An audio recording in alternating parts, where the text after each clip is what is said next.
This is WTF Nation Radio.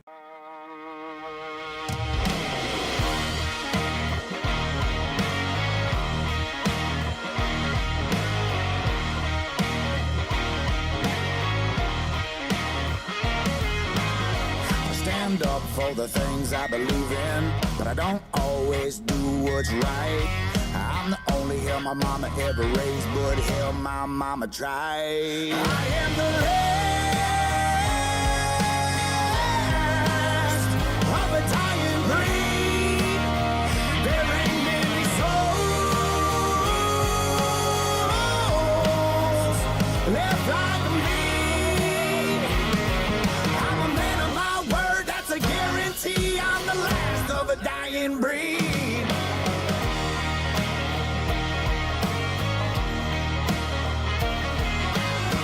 Don't need much for me to get by. I don't fit in with the suit and the tie. You won't see me sitting high on a throne, so please tell the wolves that I'm finally home. Last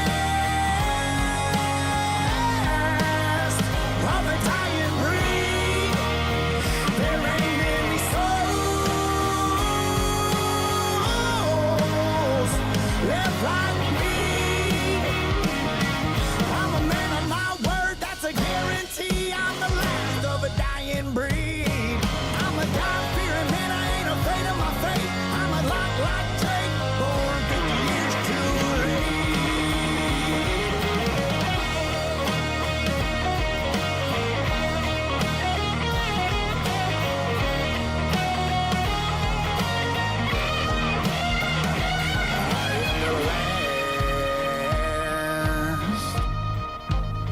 of a dying breed. There ain't many souls left like me. I'm a man of my word, that's a guarantee. I'm the last of a dying breed. I am the last of a dying breed. There ain't many souls left like me. I'm a man of my word, that's a guarantee. I'm the last of a dying breed.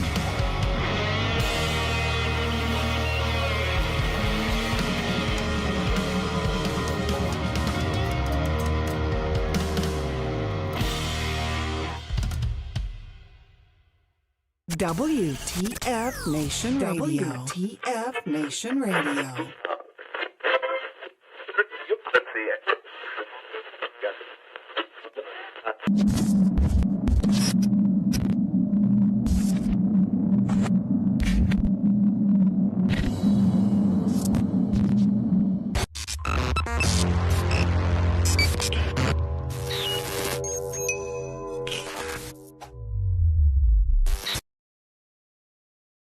The horse, with beauty unsurpassed, strength immeasurable, and grace unlike any other, still remains humble enough to carry a man upon its back. When a service member or first responder takes an oath, he or she has mentally and physically committed themselves with self-sacrifice. From the front lines abroad to the very streets you live on in America, they protect. This oath is non-refundable and it is lifelong. Facing unimaginable dangers and unseen scars, these grounds are a place to recover and face any challenges head-on. As veterans and first responders ourselves, we know that battle all too well. From a simple talk with a friend on horseback to an entire debrief in the barn, this sanctuary has seen recovery take place time and time again. No hour of life is wasted that is spent in a saddle. The way we approach change isn't a new phenomenon. This animal has been with humans over 5,000 years. If you've ever been around a horse for long enough, you'll feel that thing, that electric trust. In that moment, nothing else is in your mind. When they turn into you, it's like the world disappears. We harness that moment to build skills off of. Repurposing requires flexibility, adaptability, and the willingness to challenge assumptions and conventional thinking. This approach can be applied to many areas in life, including business, education, and personal growth. To ride a horse is to fly without wings. This lesson and skills learned at War Horses will help reintegrate back into daily life. You'll learn coping mechanisms, improved communication skills, trust and confidence. that will help reduce symptoms of anxiety and depression. These tools can be used every day to navigate life and take on many challenges. This may involve practicing mindfulness, setting boundaries, improving communication with loved ones. Transitioning back to society is hard on your own. And when you're at war horses, your family, and families solve problems together.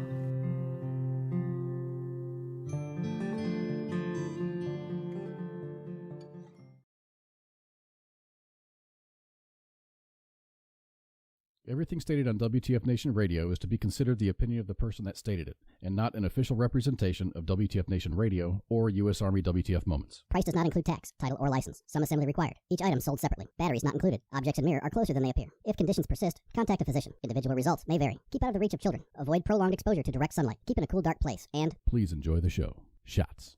I don't know shit about fuck. Sometimes when I wipe, I'll wipe, and I'll wipe, and I'll wipe, and I'll wipe 100 times. Still poop. It's like I'm wiping a marker or something. The voice of U.S. Army, WTF Moments. This is WTF Nation Radio. De la sierra modelacionito lindo vienen bajando. Un par de ojitos negros, cielito lindo de contrabando. Ay, ay, ay, ay. What's going on, everybody? Hola, todos bienvenidos, and welcome to Friday Night Freedom. My name is Kaz. Up there is El Pookie. I guess you would say that in Spanish. El Pookie. Yeah. And we are here for the Cinco de Mayo version of Friday Night Freedom here on WTF Nation Radio. We are the voice of U.S. Army WTF Moments. And you can check us out on Facebook at U.S. Army WTF Moments, and you can check us out at the radio page at WTF Nation Radio or WTFNR. So check us out, like, share, follow, and all that other good stuff. What's going on, everybody? I got me a new hat. I told you I was going to be a little bit extra for Cinco de Mayo today, so I think I nailed it. Man. I got the decorations behind me. Got the sombrero. I even you know, I have a security badge that I have to use to get in and out of the buildings and in the facility that I work at. I didn't think it was a good idea to wear the sombrero just because I wouldn't be able to wear it all day long. So on my security badge, I have this little itty-bitty sombrero, and I taped it on my security badge, and it went over pretty fucking well, because normally people don't look at badges. They just make sure you've got a badge on. They don't really look at the badge, but you can tell who the people are that are looking at the badge, because you can see the double take. Because it kind of looked like this. And except I was wearing, I wore a suit for my badge photo, my professional photo. So I kind of looked like our cleaning crew. They called me Diego Garcia because I took a black Sharpie and I drew a mustache on me and a little beard here, and they liked it. But they told me that I needed a serape or a poncho on, because I look like a Mexican lawyer. Dear Lord. So I had fun at work today, and it was really cool because on Fridays we have the program that I work on, they buy everybody lunch, and today we had, of course, fajitas. So we had a big, huge Mexican spread with all the fixings. So it was really, really good. Did you do anything to celebrate Cinco de Mayo? I don't know what you do in your neck of the woods. No, I didn't do anything. It's just a Friday. It's just a Friday, St. Patrick's Day. And that's what they say. They say Cinco de Mayo is just a St. Patrick's Day with tequila and tacos. See, I don't handle tequila well. It turns me into a raging idiot. Well, maybe cheap tequila does. Good tequila. It tastes okay. It tastes better. I can't Tequila will have me run around naked trying to fight people. That's just, Well, I don't have anybody here to fight. I don't. It's just me. I live by myself, and every Friday I hang out with everybody here, and it's awesome, and I have a really great time. But I did go to the store, and I did purchase a. Oh, damn it! You're in the way, so I'm going to do this here. I did purchase a bottle of tequila. So this, I'm not saying that this is going to get interesting. I'm not going to drink that whole thing, but I went to the liquor store and I said, "Hey, I'm looking for tequila," and he goes, "Oh, the tequila aisle's up there." So I get to the tequila aisle, and it's a respectable run of tequilas. So the first thing that caught my eye was Cabo Wabo tequila. I'm like, "Oh, that kind of sounds okay." And then the more that I'm looking at all of these selections, and I'm like, Cabo Wabo, Sammy Hagar. I wonder if this is a Sammy Hagar thing. It may or may not be. I don't know. It is distilled in Mexico. I was like, okay, cool. It was like $50 a bottle. But then I'm like, well, maybe this is like it's a kitschy tequila, or maybe it's just a gimmicky tequila. And I was like, I didn't want to fall into that trap. So I asked the guy who was stocking the shelves. I said, "Hey man, I'm looking for a bottle of tequila." And then he starts walking me towards like where the mezcal is and the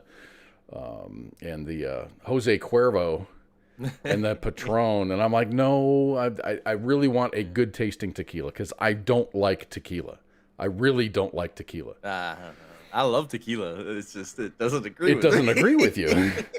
So he says, "Okay, maybe something over here in this section will help you." And then he's asking me all these not snooty questions, but questions about tequila that a snooty person would be able, like a connoisseur of tequila would be able to answer. He's like, "Oh, do you like the smoke flavor or don't you? Do you like the fruity flavor or do you prefer flowery?" I'm like, I don't know. All the tequila I've ever had in my life, for the most part, has been garbage. And he says, okay. So check this out. And he hooked me up with a bottle of tequila called Lotte Maestro. And it looked cool. I like the bottle. I think the bottle sold it to me. There was another bottle that I liked that it was like white. It was white glass. And, it was a skull. And all the writing on it was in Spanish. But I wasn't going to spend like $110 for a bottle of tequila. So I bought the Lotte Maestro, and what the hell? I think the last time I took a shot of tequila was, wow. I don't remember when, but here we go. Let's see. So, one thing I don't really get is here's the cap. Here's the lid. It's a cork, but there's like a shot of tequila in the cork. What am I supposed to do? Suck on that like a nipple or something? No. Oh, no. That's for pouring the shot, huh? I don't know. I have no idea. It doesn't look like a respectable shot. So I've got a glass. I was going to have ice and stuff here because I think this would be a pretty good, probably chilled. Oh, Lord. Do it. Is that a shot? It looks like a shot. Anyway. Happy Cinco de Mayo, everybody.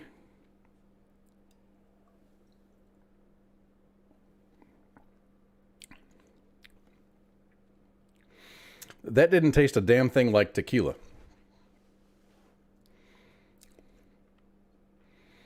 That is dangerously fucking good. That was really, really good. That's me with like Irish whiskey. I'm going to put this over here. That is fantastic. That was really, really good. I'm very surprised. I have never had this before, and that's the first shot out of the bottle. Right before the show, I took there's of course a seal around it. I took the seal off so it wouldn't be clumsy. That is really, really good. Wow. Lotte Maestro, man. If you want a good tequila, that has more of a bourbon taste.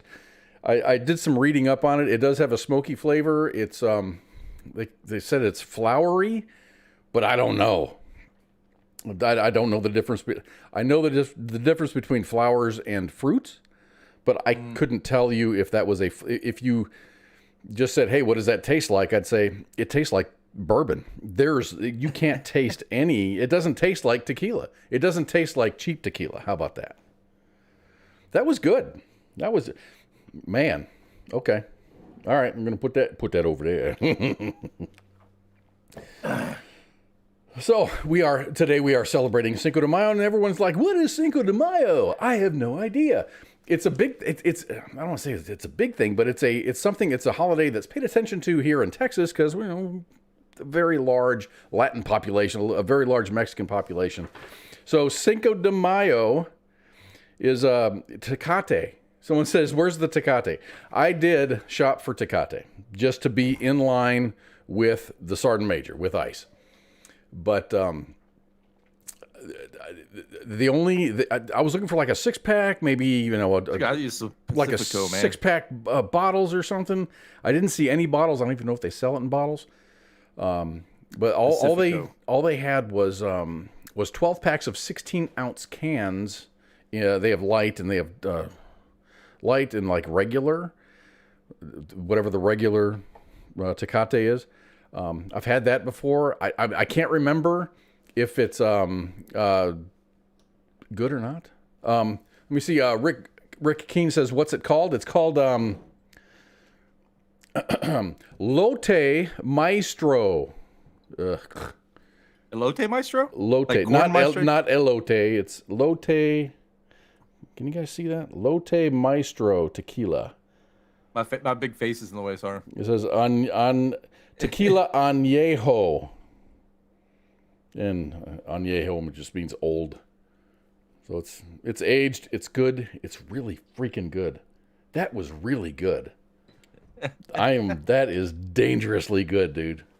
That is really, really awesome. It really it tastes more like bourbon. It doesn't taste a thing like tequila, like a shot of Jose Cuervo. It doesn't taste a damn thing like that. I don't know why everyone likes Jose Cuervo. Well, because it's bar whiskey, and it's a step up from bar whiskey. It's a step up from military special tequila, if they do make a thing. I think they do. Do they? I'm sure they do. I'm sure they do. Oh, you just made my stomach. A lot of folks have bad memories, and if you say the word tequila, everyone's like, "Oh no!" That means you say military special. You probably had a bad experience with cheap tequila, is what's happening. Holly's here. What's up? Musa Elswani's here. Holly. I'm glad to see Rick Keene. Rick Branko's here. Oh my gosh, Tiffany Lynn, what's going on, man? Cinco de Drinko, she says. So let's talk about Cinco de Mayo. It's a significant piece of North American history. It is a yearly celebration held on May 5th, which commemorates the anniversary of Mexico's victory over the Second French Empire at the Battle of Puebla in 1862, led by General Ignacio Zaragoza. The victory over the French was a big morale boost for the Mexicans. So everyone's like, where the hell is Pueblo? Or Puebla. Puebla is in south central Mexico between Veracruz and Michoacan. So if you take if you draw a line, if you get a map out and you draw a line from San Antonio straight south, and then just look into where south central Mexico is, that's where Puebla is. So that was, I guess, your geography lesson. Everyone learns everything, like a new thing. You got to learn a new thing. So everyone learned a new thing today. I had no idea until today. I was today years old when I figured out where the hell Puebla was. Dude, that was good. You need to have some of this. I'm going to email you some of this tequila. That was good. It doesn't have an aftertaste. I can't smell it in my nose after I drink it. That was really, really good. Very yummy. That's the thing about tequila. You don't need salt and all that other bullshit. That's a good tequila, man. I like that. So we're going to do a little bit of housekeeping here because we do have a change coming up. On Sunday we have the sports bar. On Monday is the Monday edition. Tuesday is Pop Culture Warrior. Wednesday is the Smoke Pit. Thursday is Sergeant's Time. And Friday is Friday Night Freedom. All shows begin at 2000 hours Eastern. Sometimes we have guests, sometimes we don't. That is completely okay. There's really no set schedule. We're always looking for guests. We don't always have guests, but the shows will always begin at 2000 hours. Now there is a change coming for Friday Night Freedom. My workload it's not taking me away. It's just taking more time out of my schedule. So rather than not be here for Friday Night Freedom ever, and I tried to quit just because I'm stressed out because of my workload and trying to balance work and this, which is also work. I love this work, but there's a job that I have that pays my salary. I'm doing very well at the job, and they like me and they want to keep me around, so I want to do a good job. So rather than, oh my God, dude, I forgot to put my fake ass mustache on. Yeah. I put up all my decorations. I forgot because I bought a pack of 6 mustaches. I gotta find that. Maybe I'll find it during the break. I apologize. What was I getting to? So anyway, Friday Night Freedom is going to go to a how do I say this without confusing? Bi-weekly. It's going to be bi-weekly, every other week. So we're doing a show tonight. We are going to do a show next week because next week is my Friday off. So I have time and it's less stressful. On the Fridays that I work, I get home very, very close to showtime, and it's kind of stressful, kind of throwing everything together and doing all the pre-flight checks. So on the Fridays that I work, I'm not going to be doing a show. On Fridays that I am off, I will always do a show. There may be, I'm not saying it's going to happen all the time. I'm saying if there is a chance that I can do a show on a Friday that I work, I will do a show. But count on this, that every other week, there will be Friday Night Freedom. So we're going to do a show next week because I have next Friday off, but the week following that, there's not going to be Friday Night Freedom. Maybe another host wants to hop on. Maybe Coach wants to come up and just start talking smack because the Yankees are just having a really horrible season, and he wants to talk about how really great the Yankees are. But, the Texas Rangers kicked the Yankees' ass. So if Coach wants to come up and talk about that on a Friday night, he's got the log-on details. He can come on and talk about that stuff. But yeah, so just so you know, we're going to be a week on, week off for Friday Night Freedom for the foreseeable future. I've been told that this schedule is going to be pretty stressful up until first flight, and that's the new aircraft that we're working on, and that's going to be October 2024 is our target first flight. So it's a long time. Everything can change. Everyone knows that a plan is something to deviate from, right? Yep. So that's what it is. So that's our show lineup. So tonight's Friday, so make sure you guys tune in for the sports bar on Sunday. I'm sure the draft is over. All those details have been hammered out. So let's. There's quite a bit of sports news in the news. So people owning teams. Former athletes are now trying to get into politics and stuff. It's just like veterans trying to get into politics. So we'll see how that plays out. We'll see on Sunday how the sports bar wants to handle that. Housekeeping. Let me see. Who do we have this week? I've got the resume of Vanessa Marshall on my desk. She's going to be a guest on Pop Culture Warrior here on Tuesday. She's an American voice and television actor who is mostly active in films, cartoons, and video games. Okay, I'm looking at her resume here, and there's a whole lot more than that on there. She is a very accomplished actor. I'm just going to say actor, and it's going to cover all genres. I'm looking at this, and in film, Superman, Justice League, The Justice League, Crisis of Two Earths, Batman, Bad Blood, Supernova, Wonder Woman. Yeah, okay. Let's go on to television. Star Wars Rebels, Clone Wars, Guardians of the Galaxy, The Spectacular Spider-Man, Young Justice, Harley Quinn, Rick and Morty, all kinds of DC stuff. She's been on FX, Fox, NBC. Scrubs. She's a recurring guest on Scrubs, which I don't think that's she was a recurring guest on Scrubs. I'm not sure if Scrubs is a thing anymore. She's big in theater. She's a smart lady. She's a very, very smart lady. She's got Princeton University and New York University on her resume. So she's very, very smart. Her special skills. I know. CQ is going to talk about this stuff, but I was really intrigued by Thai and French kickboxing as a special skill. So this Tuesday, Vanessa Marshall is going to be on Pop Culture Warrior, and you can learn all about her on Tuesday at 2000 hours. Outstanding. Wow, what an intro. That was we haven't gotten to any content yet on this Cinco de Mayo 2023. Feeling this is a little bit tight on my head, but it kind of feels okay. You think I'd piss people off if here I am living in Texas and I'm cutting the grass with one of these? You think they'd be like, who the hell's that? what the hell's he doing? Oh, I see. I'm gonna pull this out. What you got? You can't really see it because it's black, but it's a shemagh from Middle East. Okay, there you go. I'm outside yesterday doing yard work. Oh, dude, and you look like a suicide bomber.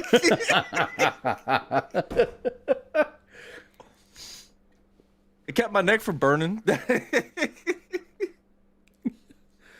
But black, dude, that kind of like soaks up the sun's heat. So I got one that's kind of cut. I got two. I got a black one and I got a cut. This one just stays in the house. I don't really. I've got a tan one and it's good.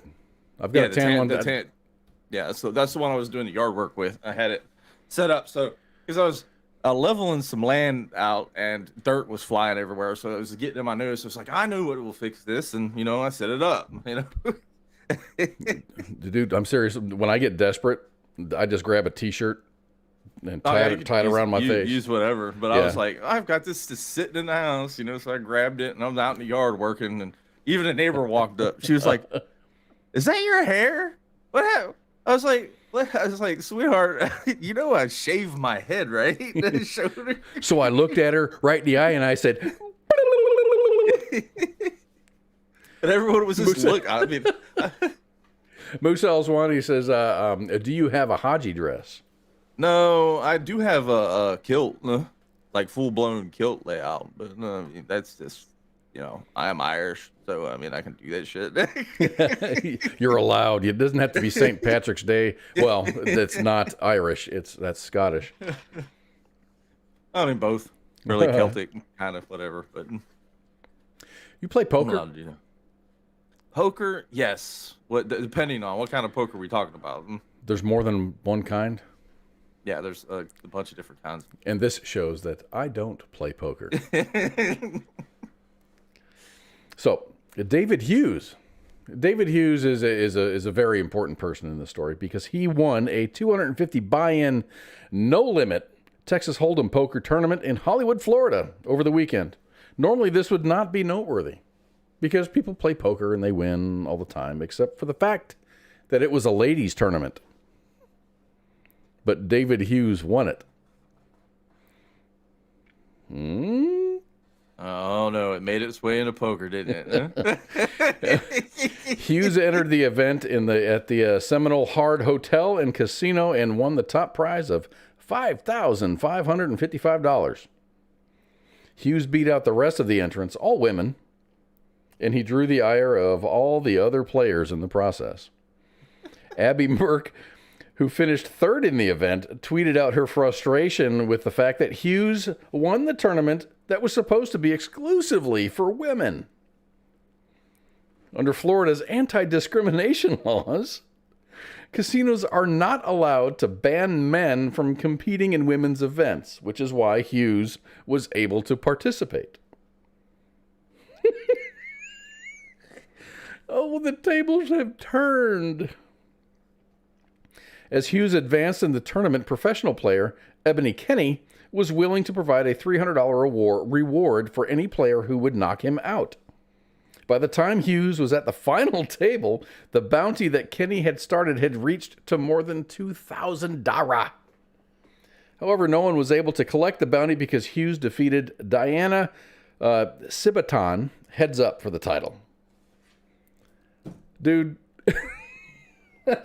did he do it just like as a, not a prank, just like as a, just because he could? It might have been like a protest because wasn't there like a recently, I don't know if it was in Canada somewhere, a weightlifting competition where this like I guess a transgendered individual was dominating, and this guy was like, well, since you can't discriminate on me, and he's like a legit powerlifter, male powerlifter. Okay. He just said, I'm a woman for the tournament, and smoked this dude's records because this guy was just beating the women out. So he's like, I'm just going to prove a point here, you know, like I am a professional weightlifter. You know, if it was me, it would be, let's put me, cause I'm not a professional weightlifter at all. Put me in that position. I would move all the way up to the top. So it would be like 1, 2, 3, like me, this dude, and then an actual woman, and I would do my best to make it so that the woman won first place. I don't see. I don't understand it. It's attention is what it is. I do understand it. I think I do. I think I do understand it. I think I understand. Everyone wants their 15 minutes of fame, and that's exactly what it is these days. Is people do the most ridiculous shit to get that 15 minutes of fame. But it's in swimming. It's in gym. Is it in gymnastics yet? Yes, it's everywhere at this point. No? Do you know what? Track? Yeah. Do you know what? Has the Olympics? Has the Olympic Committee made a? I don't. Have they drawn the line yet? Because we got another. You know, there'll be a lot of nations that pull out. I guarantee. Well, I think they won't because the Olympic community realizes they that's rely a money on, thing. That's a money thing. And there's some countries that are heavily religiously based that they'll be like, nah, we ain't subscribing to this shit no more. And pull out, and they'll lose billions of dollars because of it. So, Musa, I love you, brother. I do. He says, do you have salsa and chips? I do have salsa and chips. I don't eat on the air, so all that stuff's in the kitchen.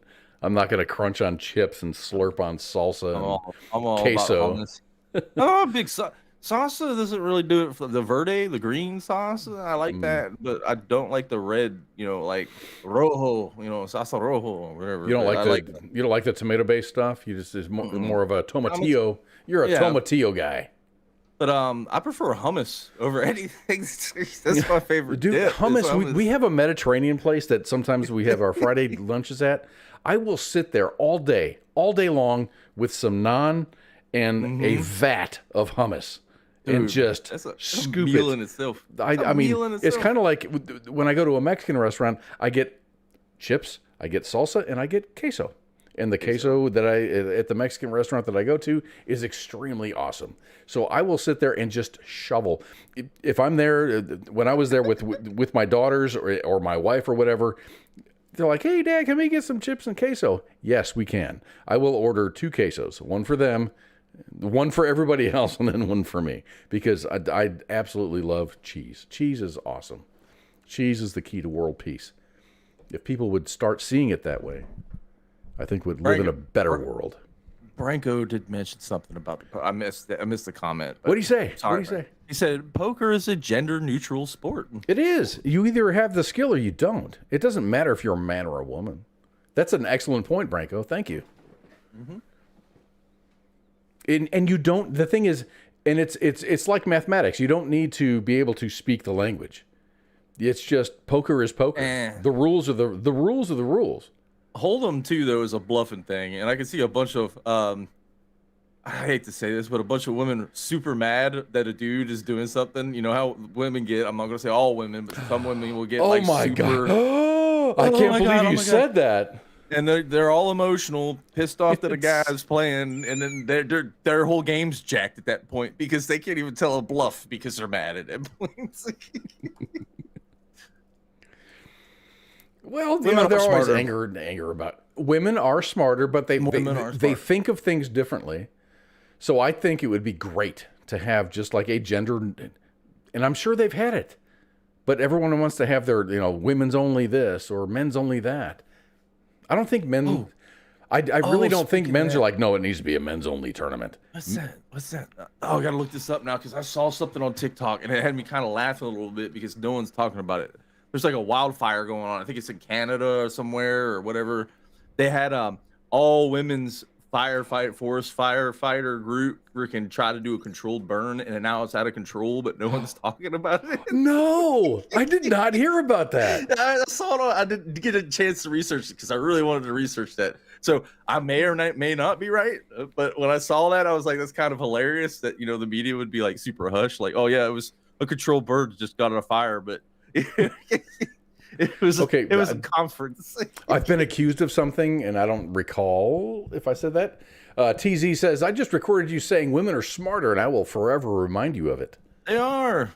They're just emotional creatures, and sometimes their emotions get put in a lot. Women approach issues, and by issues I mean they approach challenges differently than men do. Men either want to fuck it or kill it.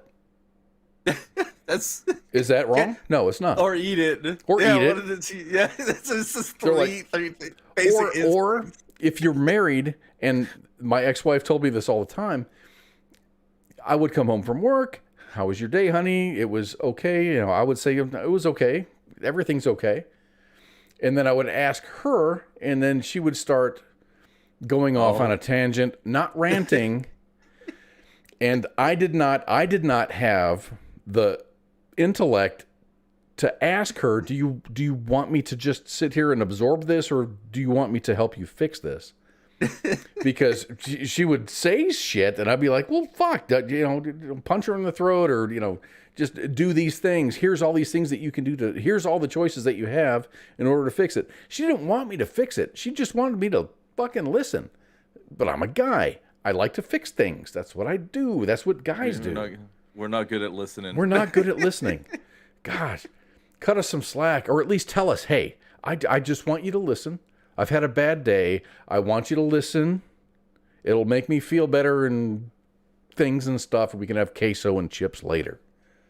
All you got to do is food. Food is the fix-all. But, I mean, I've been on a construction site with, like, a couple of my homeboys who from back in the day were doing construction work. And not a word would be spoken the whole day, and the job would get done. And I could never figure it out. Everybody knows how to do. Everyone knows their job. Everyone knows how to work in concert with each other. No one was talking. Everyone was working. Things happen. It's like a cue for the next thing to happen. And hell yeah, I'm down with that. So congratulations to David Hughes for winning $5,555 in the all women's tournament. In the all women, and he's everything but a woman. I mean, he couldn't even fake it. He couldn't even fake it. No, I saw it, but the big troll would be just to like donate all the money to like some sort of like feminist cause. That would have been cool. That would have been pretty cool. That would have been troll mode. Like, yeah, okay, here, I don't know if there's what's that Boys Town kind of thing or whatever it is, but for women, just like boom, here you go, here's $500,000. He kind of, I'll bet you he's a mall Santa too. He does kind of look like a mall Santa, doesn't he? A mall Santa that plays poker. So, what are the marijuana laws like where you are? Draconian. Draconian meaning that you're in the Bible Belt and that's the devil's lettuce and it shall never be legalized. There's a lot of the older population who think that if you just smoke the reefer, you'll start furiously playing jazz music on a piano and jump out a 2-story window. So this is a Florida story. I've got a couple of Florida stories, and this is kind of weird. Florida just legalized hemp, I think. They legalized medical marijuana back in 2016. They're a little bit more progressive on it than the Bible Belt was like southern North Carolina. It's like South Texas. Carolina, I think Texas. I think the Georgia. state of Texas is going to be like the last state in the union to. Virginia, of all the states, freaking legalized it, and I freaking was like, holy shit! I thought they would be the last holdout, because Really? that's like tradition. That's a traditional like kind of Bible Belt. Once you get out of like the Northern Virginia, Nova, once you get away from like where all the government employees and you start getting south in Virginia, you start getting into that old Bible, the OG Bible thumping Baptists, oh, that's the devil, make you lazy, not want to work, as they're sipping on 3 gallons of homemade moonshine. But Right, they can make their own whiskey. But so once upon a time in early 2023, a woman, she's nameless because her name has never been released because of privacy reasons. She was a defendant in a misdemeanor DUI case in Pinellas County, Florida. When the woman went to court, Dorothy Vaccaro told the 21-year-old woman that at her age, she probably wasn't suffering from PTSD or cancer, and therefore should not be able to use medical marijuana. When the woman says that she uses it to calm her anxiety, which is fine. Vaccaro told her that anxiety wasn't a sufficient reason to smoke marijuana. Judge Vaccaro advised the woman that she should instead consider Xanax, a drug that many consider to be more powerful. dude, I know. This is nuts, dude. I read the story, and after every sentence, I'm like, what? So the exchange underscores that 7 years after medical marijuana was made legal in Florida, 7 years, okay, I'm going to say that again. 7 years after medical marijuana had been made legal in Florida, the drug is still met with resistance from the highest purchase of the criminal justice system. Even more than 800,000 patients across the state have been allowed by doctors to take the drug. Vaccaro rejected the woman's use of medical marijuana while setting the terms of her probation and suggested a more potent alternative, which is Xanax. Just take this fentanyl; it'll help you out with your anxiety. How freaking nuts! How nuts is that, dude? This grows in the ground and it's natural. Oh no, take this chemical. No. Yeah, take this chemical. Yeah, we don't know really what's in it. I mean, they do. It's all a chemical concoction. Okay, I'm seeing a judge now, and that explains everything. She is just bread and butter, Bible thumping. You used to live in Florida. What is Pinellas County? What's the demographic in Pinellas? Oh, I wouldn't even know, man. I'd have to look it up on a map. Give me a second. I know the demographic. Like once you start getting towards like Miami and stuff, it starts getting a little bit more like liberal, like on the east coast of Florida, like Daytona and stuff like that. It starts getting very liberal, but then you start like there's certain parts like the Panhandle, like that is soup. That's Bible thumping south. That might as well be Alabama, right? Yeah. Let's see map. What's it called again? So let me continue here. Judges are granted a wide latitude to weigh in on pressing societal issues. And this exchange is just one example of that privilege. In my opinion, in Kaz's opinion, I think the judge overstepped. I'll never question a judge's decision, but my opinion of her decision is she overstepped. So where's Pinellas? Where's that at? Is that a That's actually kind of shocking. I think that's like Clearwater was just showing me here. I don't know if that's that's clear. I don't speak Florida. St. Petersburg, Tampa Bay area. Oh, okay. I figured that would be a little bit more progressive, I guess. Yeah, that's kind of well. I mean, like I said, you just get onto the west side of Florida, it starts getting really Bible thumpy, kind of weird, kind of. But Bible thumpy, kind of weird. Mm-hmm. Yeah. Florida, then I'm just looking at a picture of her. It straight up screams Reefer Madness. She watched Reefer Madness about 12 times at school when she was a kid. She saw the, this is your brain on drugs, cracked into the cast iron pan. And she still believes that old Reagan era just say no propaganda shit. So, I mean, there you go. So that brain on drugs thing, was that more cocaine, or was that more geared towards marijuana, or just drugs in general? It was just the drugs in general. The thing I liked about the thing I remember. You're like, fuck yeah, I like eggs. No. The thing that fucked me up the most as I look back at it now is I think I was in kindergarten, maybe first grade.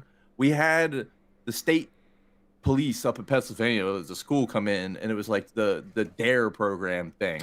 Yeah. And he comes in with this like placard kind of thing that says, hey, you be careful. This is candy, and this is drugs, and this is this kind of drug, and this is this kind of drug. And I was like, you're actually sitting here and identifying different kinds of drugs to first graders and telling them like, hey, this will do this to you and this will do that to you. And I was like, all right, now you just created an entire generation of freaking drug addicts because you educated them about Hey, it. Sarah, what do you want for Christmas? Oh, well, Santa, I'd like some benzos.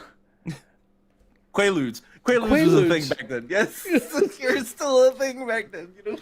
So Florida's medical marijuana law passed in 2016, allowing qualified physicians to authorize medical marijuana for patients for a variety of physical and mental conditions. Judges and legal experts say that the use of medical marijuana is often allowed for people on probation, people that have anxiety, and for other things, glaucoma, cancer, you just name it. But during the January 12th hearing, Vaquero ordered a drug test and threatened to arrest the woman without bond if she kept on using medical marijuana. The judge says, quote, and this is a quote from the good judge, anxiety can be done a different way through alprazolam.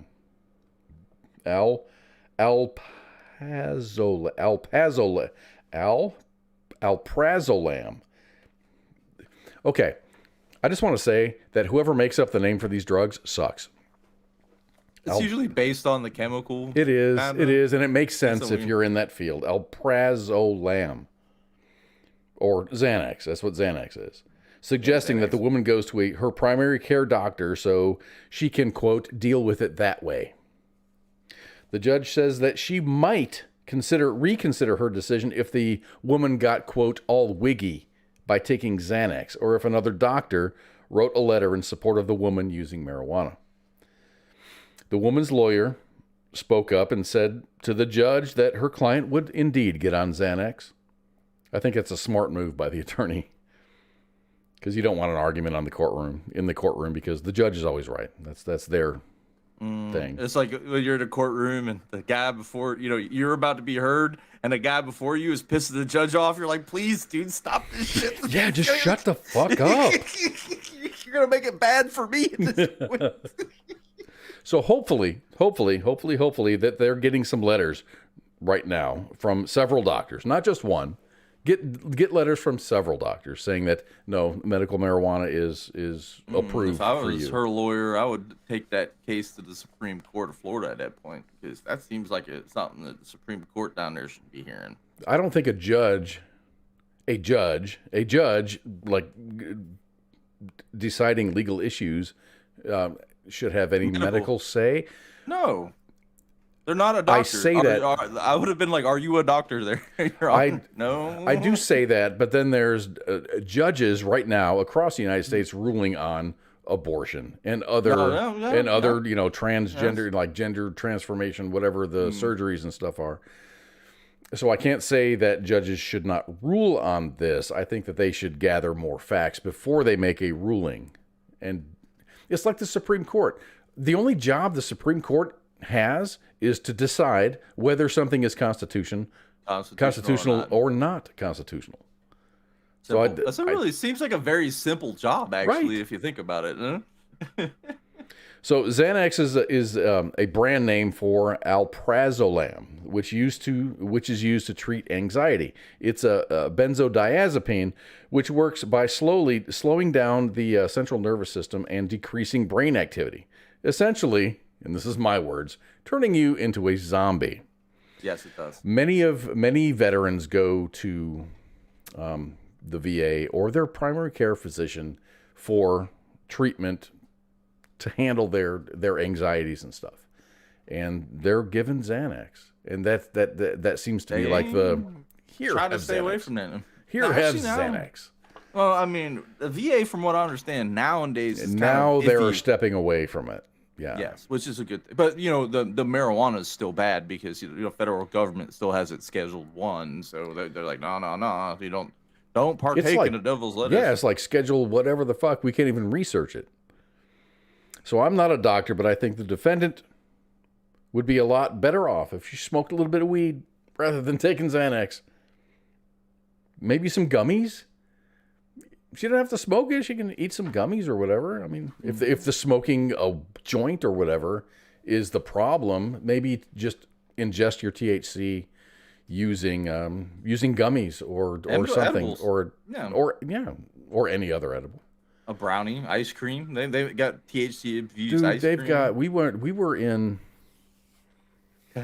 Colorado, and we actually toured a dispensary, and WTF Nation Radio kind of descended upon, where was it? Boulder, Colorado. And there was a dispensary there. And I think right at that point, I kind of turned into the chaperone because, you know, I don't like it. I don't like, you know, pot or gummies, and I've had them. I just don't like them. Dude, it makes my heart beat out of my chest. It doesn't matter if it's a sativa or indica. It's just, my heart feels like it's going to jump out of my chest. So I just don't do it.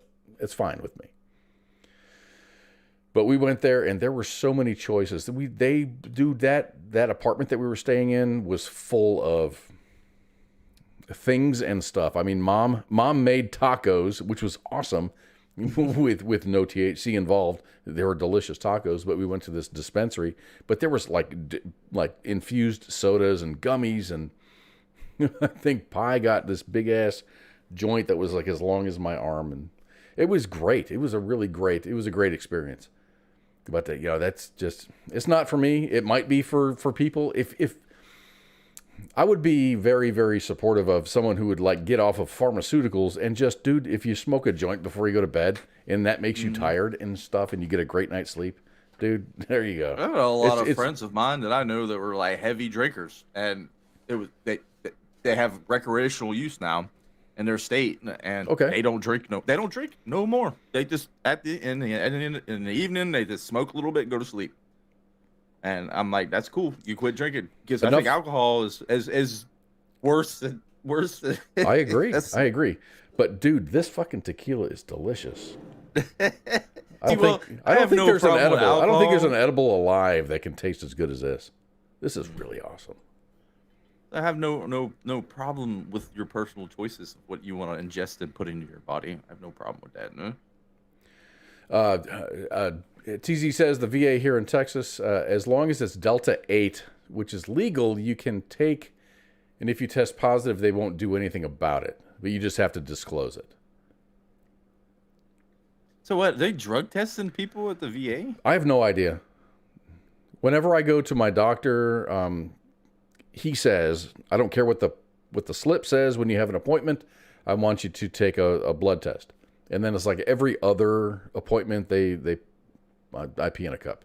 I don't know what they test for.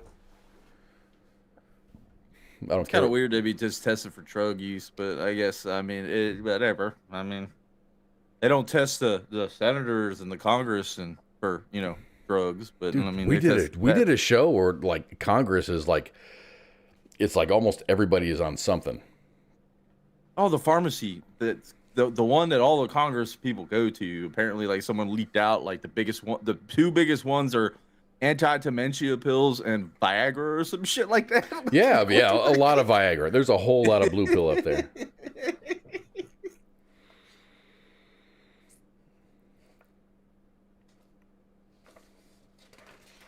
So, continuing with our drug topic, this is kind of cool. This is not the United States. This is our sister to the north, Canada. Canada.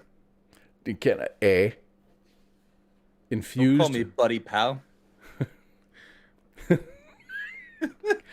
Gosh, I really need. So where is South Park now? Are they on Paramount or are they on HBO? They're on HBO. HBO. That's it. God, I could sit and watch South Park all day, every day. Anyway, a Vancouver man has opened up a mobile drug store by himself in order to provide a safe supply of illicit substances to users in the downtown drug-using core. Drug user advocates have been calling for an accessible, safe supply for years to combat the toxic and drug overdose crisis, and now Jerry Martin has taken matters into his own hands. We are trying to curb overdoses, he says, and other dangers that happen from drug buying. We are providing testing and supplies so people can do drugs safer. Wednesday was the opening day for the drugs store in Vancouver, a small mobile store that is selling heroin, methamphetamine, cocaine, and MDMA, all of which have been tested, and the drug testing site for harmful additives, and that's what they're testing for. I see nothing wrong with that. Quote, just for someone buying their drugs, this is a lot safer. People have to go through many things to get their drugs. You could get robbed in an alley, and many women get abused. It's also going to stop a lot of the overdoses, as people don't even know what they're getting, typically. It's a very important thing that people know what they're getting and when they're buying something. They have to be getting a solid product. In a statement, the Vancouver police said that they are aware of the store and they will consider enforcement against anyone violating the Controlled Drugs and Substances Act. The fact that they're not raiding this guy like immediately tells me that the government's going, maybe this will work. Kind of sit back and watch, kind of thing. Like, let's see how this plays out. What I would be concerned about is if this guy gets robbed. I'm sure this guy has protection, and he's not the only guy. He's not a guy in a mobile trailer selling drugs. I mean, he's probably got a lot of protection. It's tested, it's pure, you know what's in it. I mean, it's better than, the U.S. Drug market, black market, where everything has fentanyl laced in it now. You can't even get like street marijuana anymore without having to worry about overdosing on fentanyl. Right. I mean, so here in the Dallas area, they decriminalized the possession of marijuana. But in my opinion, I think you've mentioned this before, that just kind of puts, more, clout, more money in the hands of the cartel. Because yes, that just means that you're going to have, it's okay to have this marijuana for whatever. Mm-hmm. And unless you're allowed to, the only thing that I can see about decriminalization is if you just allow people to grow it, not sell it, but gift it. Like, I think Vermont is one of those states. Like, you can possess up to an ounce, but you're not allowed to sell it, but you can gift it to your friends, and you're allowed to, 5-10 plants or something like that growing, I can see that working out. Is that a lot? I don't know what a lot is. An ounce is, I don't know. An ounce is a big ass bag. I remember that from fucking high school. If you were an ounce, if you had an ounce, that means that you were a dealer. If you're carrying anything more than an ounce, in my opinion, around, you're not dealing at that point. But a good way to stab back at this cartel.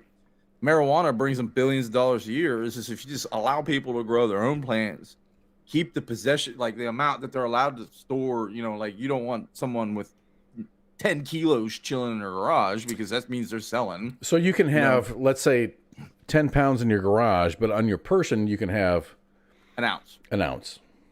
Yes. There's no reason to be carrying anything more than an ounce around. And I think that would really hurt the cartel's business at that point. I don't see, it's a plant. I can grow tomato plants in my backyard. I can grow lavender. I can grow dandelions for all I give a shit. But as soon as I put that weird devil's lettuce in the ground, all of a sudden I'm a criminal. Okay, so there's a comment by David Cunningham. I'm going to say that, and I've got a rebuttal for that. It's not even a rebuttal. It's just another comment. He says, I would like to go into business and become a Narcan salesman. Okay. But I think the reason why Narcan is so, dude, they have schools now in the United States that have Narcan freaking like punch out boxes and shit. Yeah, all the kids carry like an EpiPen, but it's Narcan, just in case someone is overdosing or whatever. But the thing is, that is because of fentanyl. I think that's the reason why so many people are just falling over and dying is because of this fentanyl. The fentanyl, the opioid crisis, and all that shit could have just been avoided. Like the whole war on drugs needs reevaluated.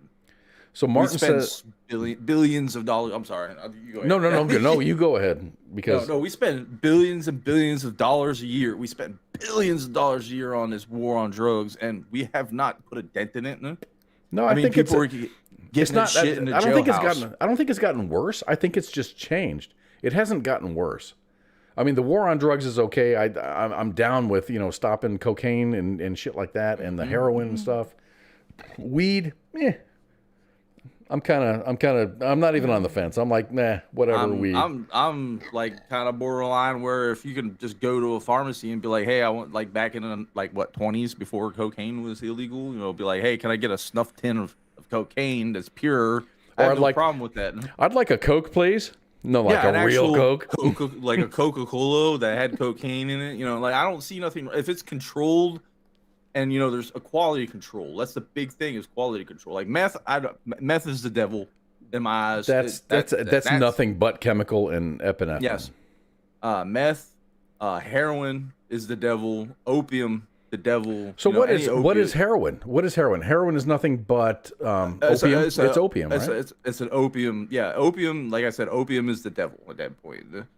So if you can crack down, focus on the fentanyl, the meth, and anything opioid related. Meth. Those are the two that you should be cracking down on, and the rest you could just kind of just quality control it, make your tax dollars off of it, because people are gonna do it anyways, man.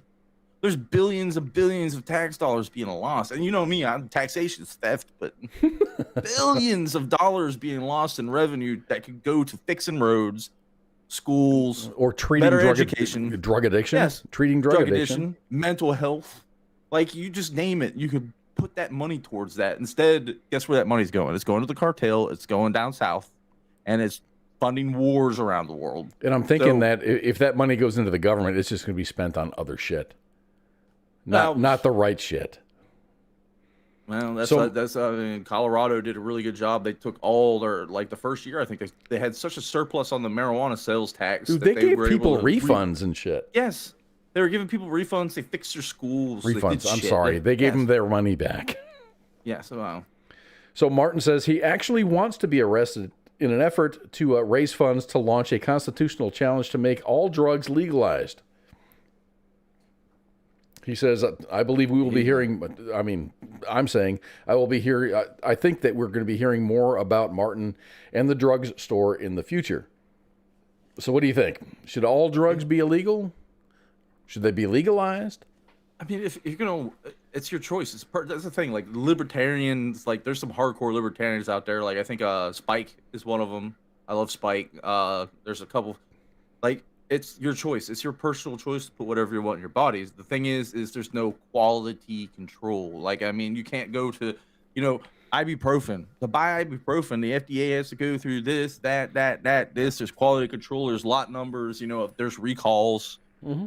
Just that's an over-the-counter, non-steroidal, whatever. Yeah, but I think all that became a big thing when there was that Tylenol, the Tylenol scare.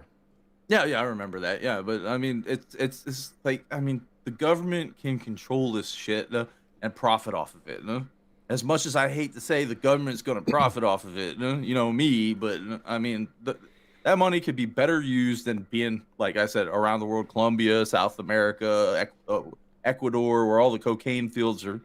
There's better ways to just allow this. It's like seepage. This seepage of U.S. dollars floating across the border right now. Holly, you're absolutely right. Adderall is just as bad, and that's a prescribed medication. That Adderall is just legal meth. That's legal meth. All it is. Yeah. Mm-hmm. Remember that story we told about that was that a Polish soldier or a German soldier? No, it wasn't German. It might have been Polish, but he overdosed on. Oh, it was Finland. Finland. The Finnish, Finlander that overdosed on. His hands were cooled and he couldn't get the individual pill out, so he said, "Fuck it," and yacked 30 days the supply whole thing of meth. And rode. He was like 600 miles. He skied around harassing the Germans, just like All right, man. Let's take a break. I got to go to the bathroom. I don't know about anybody else. Maybe take this hat off, this sombrero. Sorry. And when we come back, we're gonna talk about the strike in Hollywood, the writers' strike. I have no idea if that's going on. Ooh, yeah. Pop Culture Warrior talked about it briefly on his Tuesday show, and I started chiming in. And when I was chiming in, I started thinking about things. So we're gonna talk about that a little bit. What else are we gonna talk about? Oh. Man, I got a bunch of opinions coming out. We had a ransomware attack here in Dallas. And then we're going to talk about, troops on the border. We're going to militarize the southern border. But it's okay because President Biden's doing it. Anyway, we're going to come back in just a couple of minutes. And when we do, those are the things that we're going to talk about. Please hang out. We got a lot to talk about. I think you're going to enjoy the rest of the show. I think I'm going to take another shot of that tequila because it's freaking delicious. Do it. And I'm gonna contact the Lotte Maestro distillery and say, dude, sponsor me, bro. That is some really good stuff. Anyway, we'll be back in just a couple of minutes. Hang tight and shots. I can feel this in my ears. What is happening? The voice of U.S. Army, WTF Moments. This is WTF Nation Radio. Nation Radio.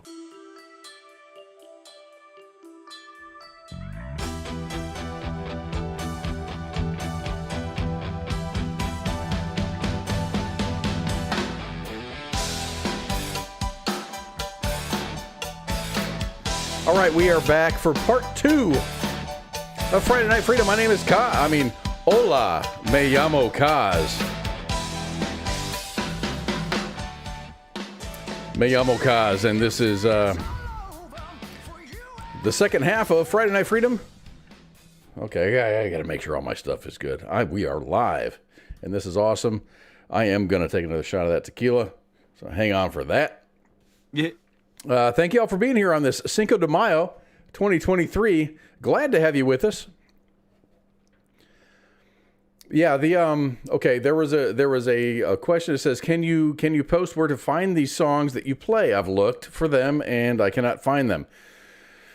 Some of the songs are, you can't find them. Dude, I'm serious. YouTube.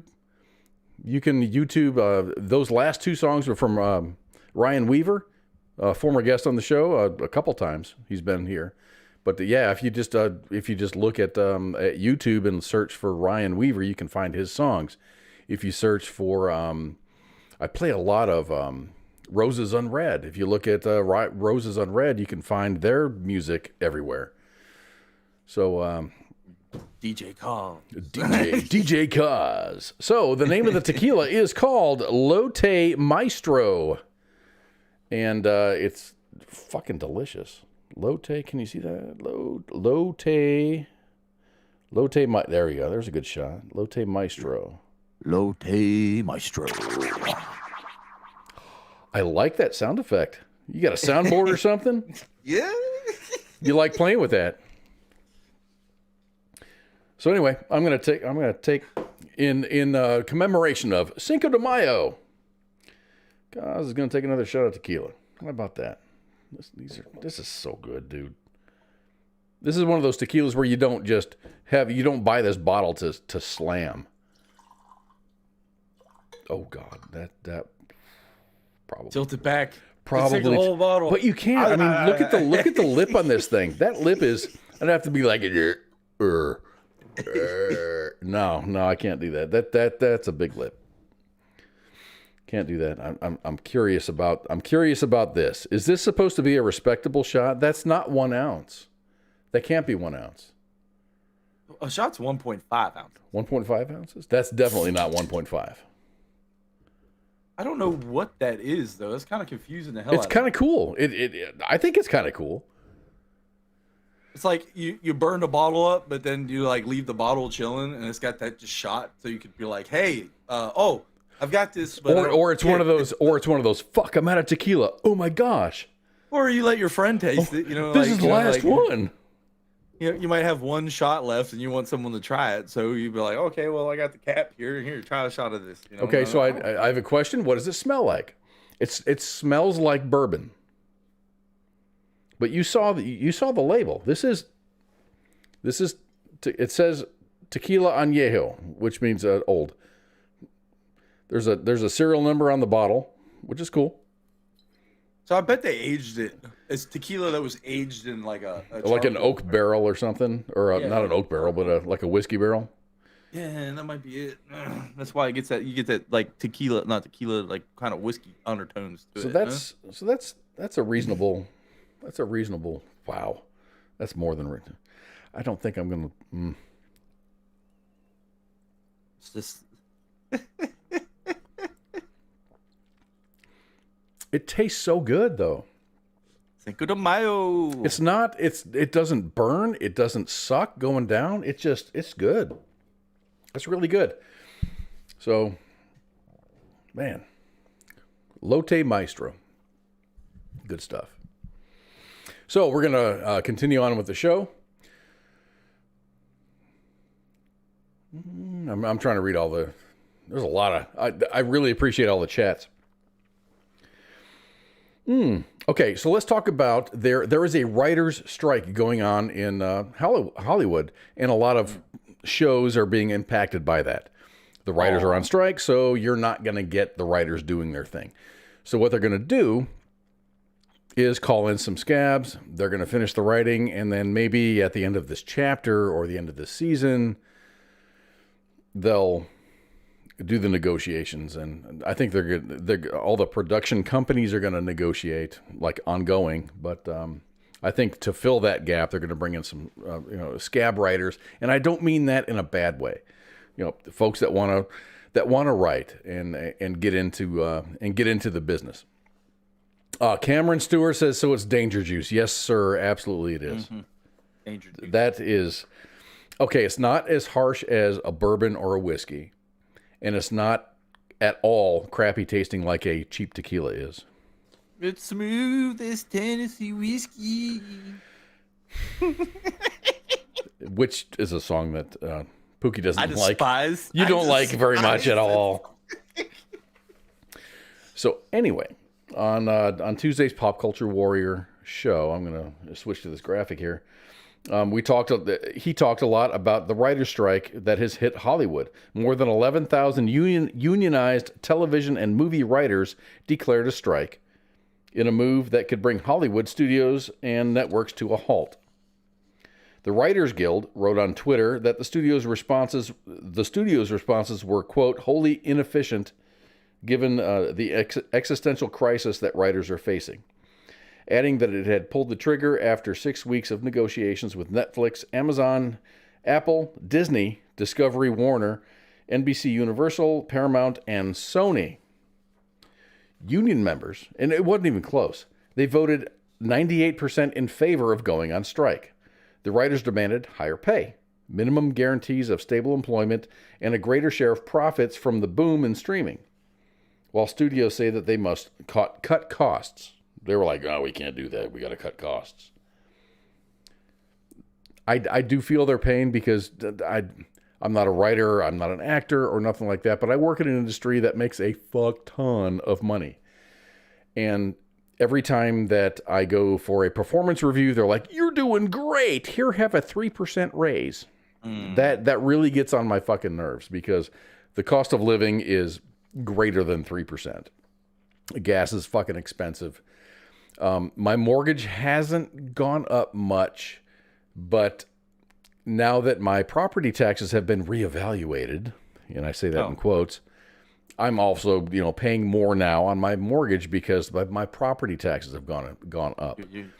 So now that my property taxes have gone up, my home is valued greater than it was. So now my homeowner's insurance goes up.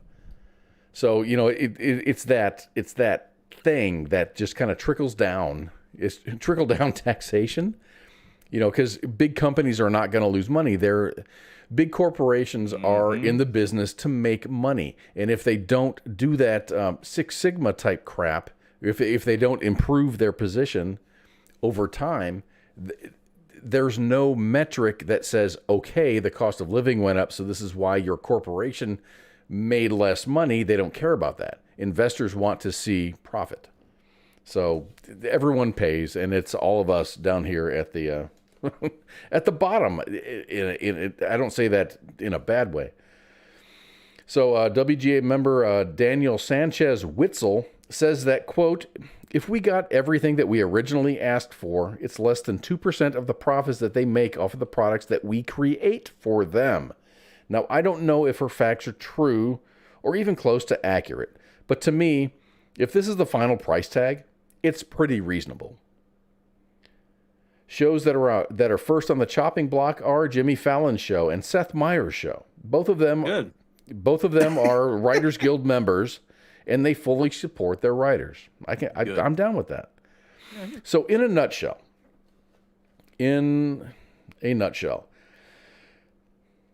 that was the story. I mentioned in the Pop Culture Warrior chat that production studios could start using AI to start to create their content. Oh, yeah, but I don't think it's unreasonable. I think that AI could definitely create their content.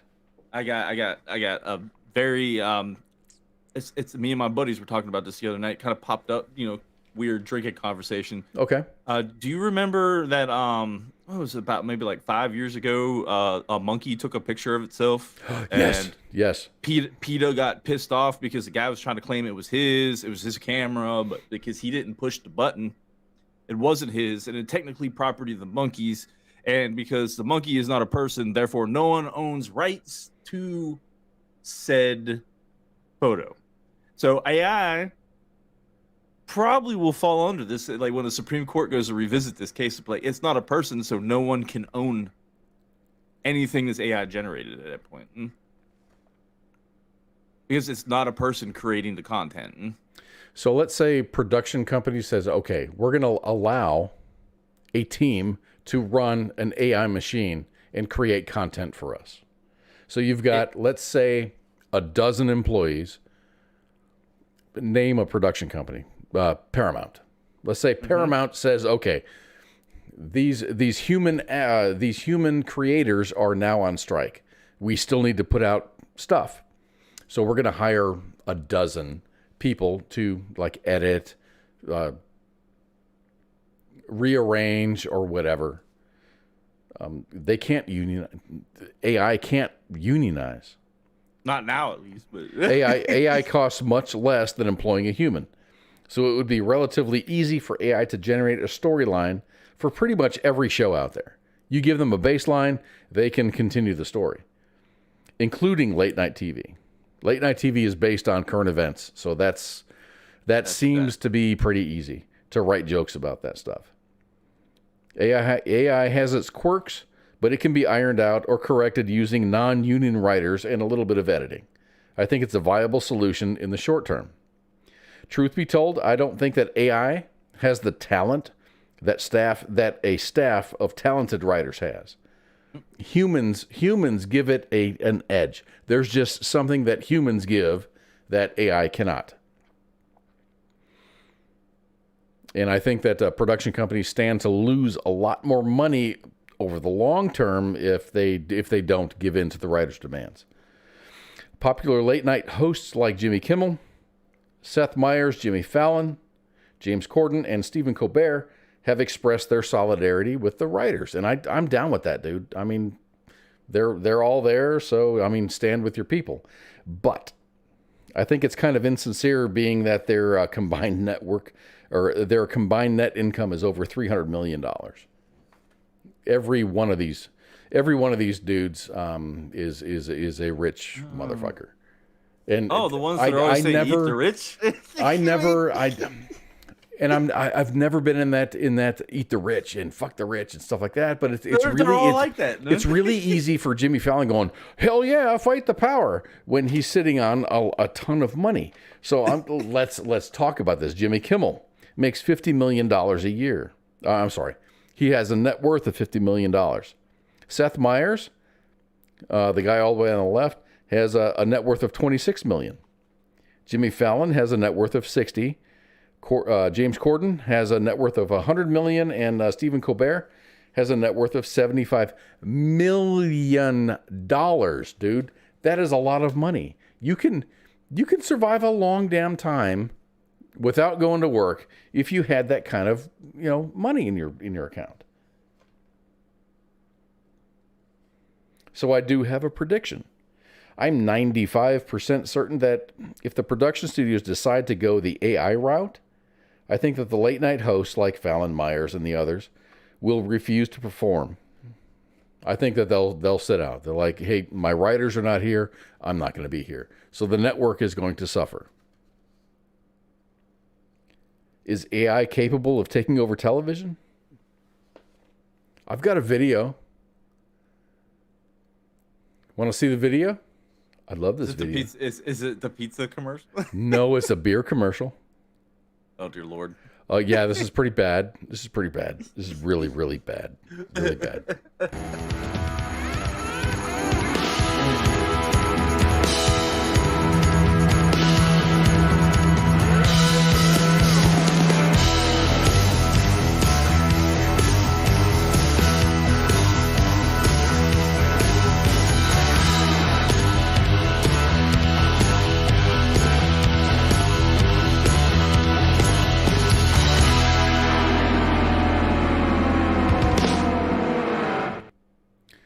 That was an AI generated beer commercial, and it's fucking creepy.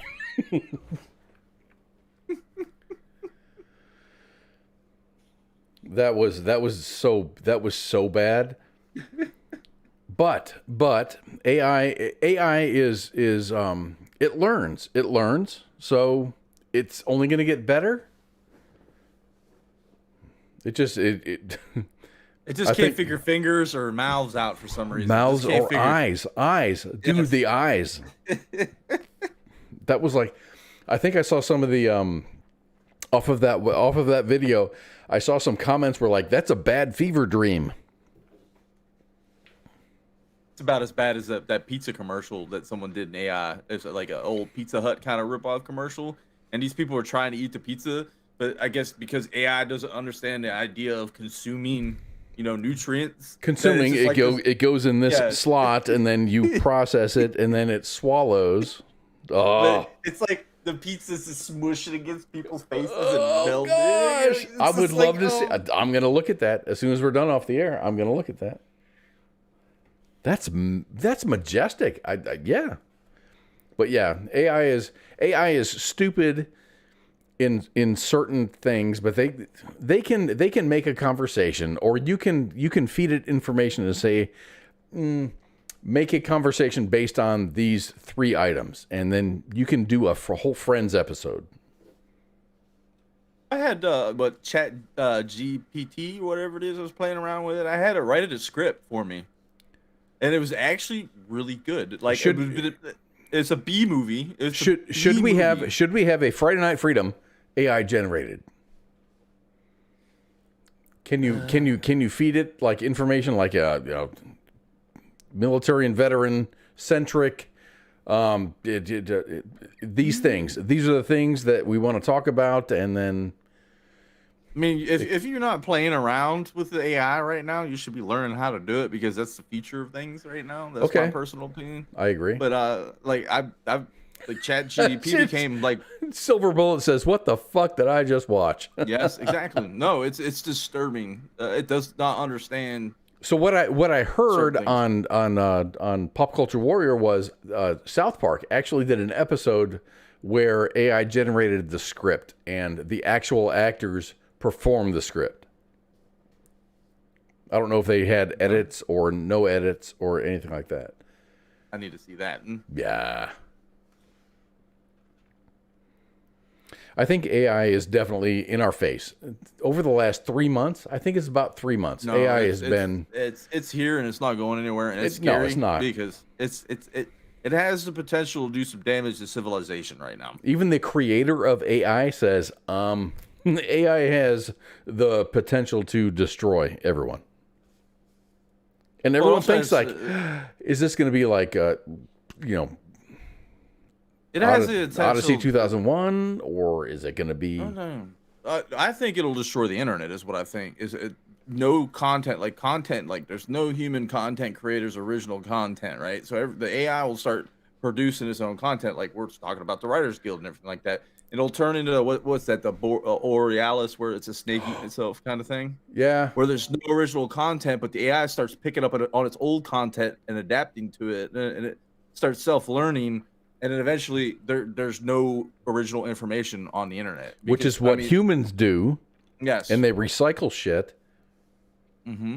But I mean, think about it, like Wikipedia. Just imagine AI gets Wikipedia. AI has been known to lie, straight up lie, just as in a conference. So if it gets on Wikipedia and starts looking at human history and it starts editing, eventually all of our history will be lost.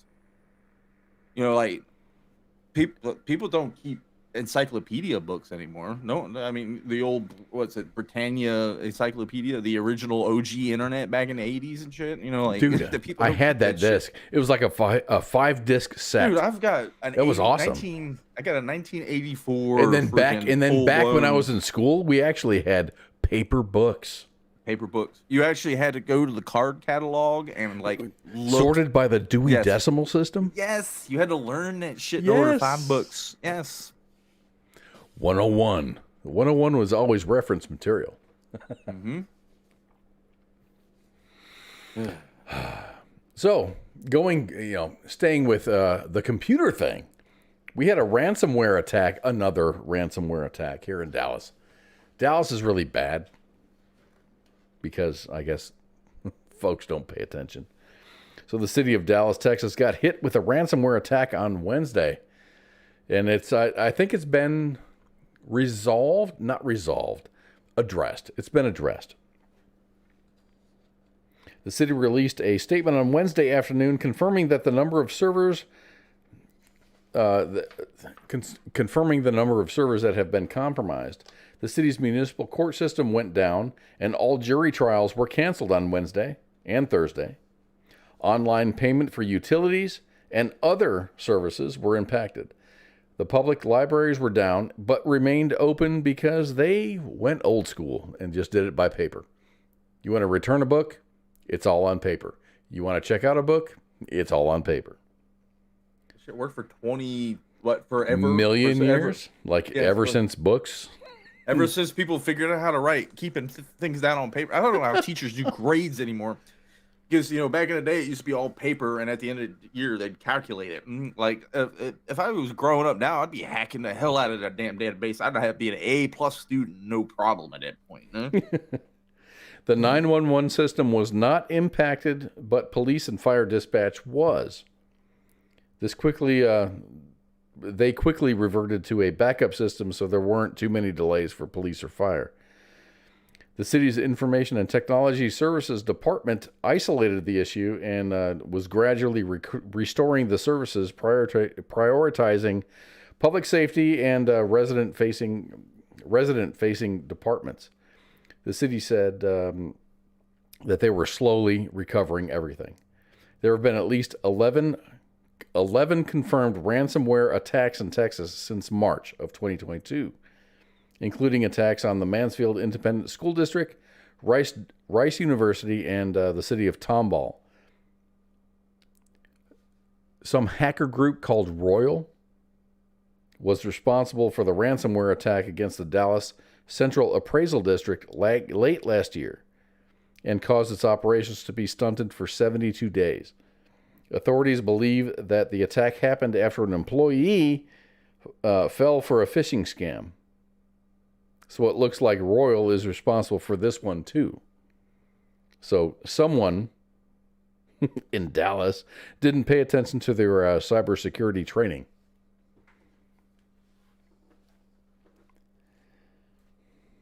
that means things. I mean, when you have cybersecurity training, I mean, it's really good. It kind of seems repetitive and bullshit, but yeah, dude, don't click on fucking links when you get emails. I report any external email that I get from not my company. I report it because no one knows who I am. So I don't fucking reply. No one knows who I am, so I don't reply to shit.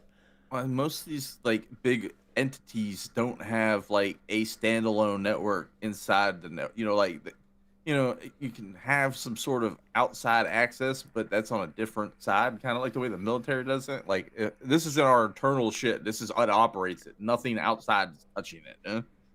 I still can't wrap my brain around that. Like so people shouldn't be surfing Facebook on their damn freaking government time. Dude, I have never my company computer. It's like it's so pristine. I don't do anything. I check the weather. I might check the news headlines, but I don't click on shit. I don't do nothing. And even doing the company Wi-Fi and shit, no. If I want to check on guns, like gun prices, or if Academy's selling something, I can't even do that through my Wi-Fi at work. They're like, no, not available. Not available. That's good. They got shit locked down like that. They do. There's a lot of places that don't do that, and that's poor. That's bad. That's your IT department is failing you at that point. So, President Biden sending troops to the border. No, I thought there was a 90% decrease in people coming across the border. No, it's gonna be changing because Title 42. And everyone's like, what the fuck is Title 42? So the Biden administration has approved sending 1,500 active duty U.S. troops to the southern border in the coming days. That'll be like probably next week. As tens of thousands of migrants will surge into the country once Title 42 is lifted. So just as a side note, Title 42 expulsions are removals of illegal immigrants by the U.S. government because the illegal in question has recently been in a country where communicable disease was present. This was a spicy flu protection. The Title 42 protection not only removed the affected individuals, it overrode them from even filing for asylum or remaining in the United States. So if you came from an infected country, it was like, nah, you're done. It doesn't matter if really bad shit happened to your family or you have, bad things are going to happen to you or your family. It was like, meh, you came from an infected country, so you're gone. The U.S. soldiers will come from a variety of active duty Army units and will serve for 90 days in mostly administrative and transport roles to free up law enforcement and border patrol. Okay, I'm down with that. The deployment is not inconsistent with support to the border going back to George W. Bush administration. I really need Ice here to do his George W. impersonation. I can't even do it. I need a script. Officials say the troop deployment would be similar to deployments to the border ordered by former President Donald Trump. The troops would be armed for self-defense, but would not assist in law enforcement in any capacity. Back in 2018, right before the midterm elections, President Trump did the exact same thing, and he was crucified for it. The media described the troop deployments as similarly as using phrases like, additional troops would be used for logistical support. Troops being sent would not be armed security missions. Troops would be used to allow customs agents for them to do their jobs. When President Trump did it, it was described as a push for votes for the midterm election. Another quote, "It is not unusual for the National Guard to help with border security. Active duty troops, however, are rarely used to deploy within the United States except for domestic emergencies like hurricanes or floods. President Trump is militarizing our southern border. When President Biden does it, it's called as proactive in preventing a humanitarian crisis. Slowly and quietly, there are some dissents in the ranks from the left. It's probably not going to change at all. I think the media is still they're reporting it as a good thing. So there's still kids in cages. Or it's going to be more kids in cages. So why did we So what stop about building this the wall one? again? So if this thing happened right here, if this thing happened right there under Biden, what would that be called? Under Trump, it was, oh my gosh, border control. Oh my gosh, they're whipping the migrants, but they're not. There's such a difference, a dichotomy between the way that things are happening and the way that media reports it, depending upon who's in charge. It's just how you frame it. It's just how you frame it. You know, the guy that they want right now is in power. You know, media is all about the guy right now, and you know the other guy was not good. He was bad because he was orange. Orange man bad. And even though I personally don't like the guy, but I could see, like, any logical person could see how the media was just like it's ridiculous. I don't understand. It's like a puppet government controlling this shit right now. It's just nuts. They were rabid against him. I mean, from the moment that President Trump became president, because Hillary was supposed to win. She was supposed to. But from the time that President Trump won, and it was determined that he won, there was like riots everywhere. Like, not everywhere.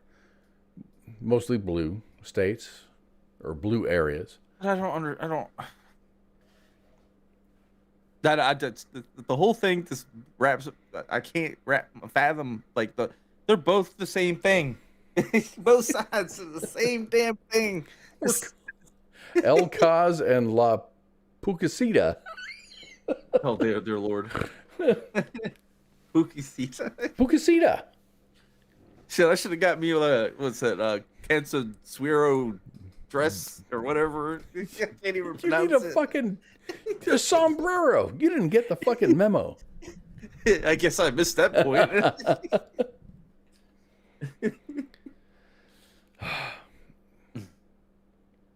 I don't know, man. This is a fucking clown show, and we got 2 years left, and then something else is gonna happen. Yeah, I could just scroll Twitter for 5 minutes, find the dumbest shit. I hear the dumbest shit about every 10 minutes. It makes my brain hurt. So next week we're gonna have the Twitter. What's that? T3 that we were talking about? The T3 Twitter top trending Twitter. Trending, yeah. Oh God, we're gonna have that segment, and I don't care what they talk about. We're gonna talk about it. I got the trending on my. See, the trending changes depending on the algorithm changes the trending up based off of you. That's the weird part about it. So it all depends on what you search. Yeah, like right now, mine is wrestling SmackDown, the last drive-in, and I don't know what it is. It's an NBA thing, so it's just. Or you can click news and Jaws, CBDC, and artificial is the top 3. So. So it's pretty much the top trending news, across the board. Mm-hmm. Well, you can do sports, entertainment. You can do that. Entertainment, Ant-Man, Blade, and Family Ties is the top 3. Family Ties? Ant-Man? What? Ant-Man. Yeah. Is there a new Ant-Man? Well, there was that new one that came out. I don't know. Maybe people were talking about it, but there's apparently a cyber. I've never seen Ant-Man. I guess Marvel has shut down pre-production on Blade and will continue whenever the writer's strike continues. So I guess they were working on Blade. That's pop culture shit. That sounds reasonable. Yeah. God, we ought to do like a AI generated Marvel Thanos, blah, blah, blah. Guardians of the Galaxy, AI generated.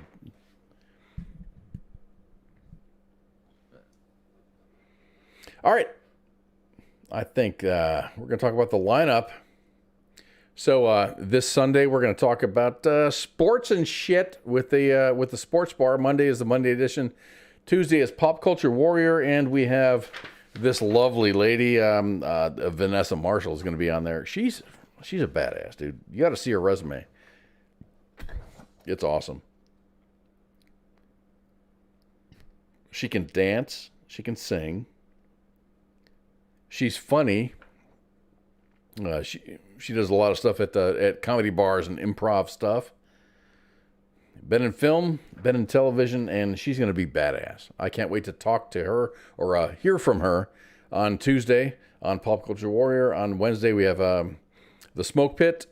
Thursday is Sarge Time, and then Friday Night Freedom here. On Friday, we're going to be here next Friday, but the next Friday, the following Friday, not next Friday, but the following Friday, we're going to be off. So, all right. I got to answer Holly's question here real quick. Afro say? Man running for president. Afro Dude, Man. yeah. He's running as an independent. Just pulled that off of Madison.com. I don't know if I know this website, but apparently I saw a couple other ones that said this is like 11, 12 days ago. So yeah. Do you think he would though? I mean, he got raided by the police. They're like, "Hell, you're harboring like children here," and he's like, "Whatever." Yeah, where's the kidnapped victims in my suits? But he had like all the video, and then he wrote a song about all the video that he captured. Who's going to pay for my door that you broke down? Exactly. It was awesome. I love that guy. I know one song because I got high. That was it. But I mean, if he runs for president, his only goal is just to legalize marijuana. That's fine with me at that point. I don't care. Just get over this bullshit. But I'm sorry to derail you, but I need to answer and Holly's right. The police sued him for actually writing that song and releasing really? it. Yes. Really? Afro Man. I mean, I don't know if he's an idiot or not, but I don't like the way that that police were harassing him like that. Digging through his suits, digging through his CD cases. Yeah. You know, he's like, did you find anybody there? Did you find anyone there? Tell me where all the kidnapping people are in my CD case. You know, like. All right, everybody. My name is Kaz, and well, let's do this. Me llamo Kaz. His Yamo is spooky, and we're out of here, man. Thank you all for hanging out. We're going to have another show next week, and then we're going to take like every other week off. Not because we're vacationing. It's just because I got work and shit to do. So you guys take it easy, and I love you all very much. And we're out of here. Bye. My friend came to the door. She said, well, I was on the phone cooking me and my baby some breakfast. And she said, hey, something wrong. It's popping. I said, what? She said, yeah. I said, no. So the girl come downstairs. She come out her apartment with her baby with no shoes on. I said, oh, girl, it's cold outside. She said, something ain't right. I said, oh, man. She said, oh, man, the building is on fire. I said, no, what? I got my 3 kids and we bounced out. We ain't gonna be in no fire, not today. The voice of U.S. Army, WTF Moments. This is WTF Nation Radio.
This is WTF Nation Radio.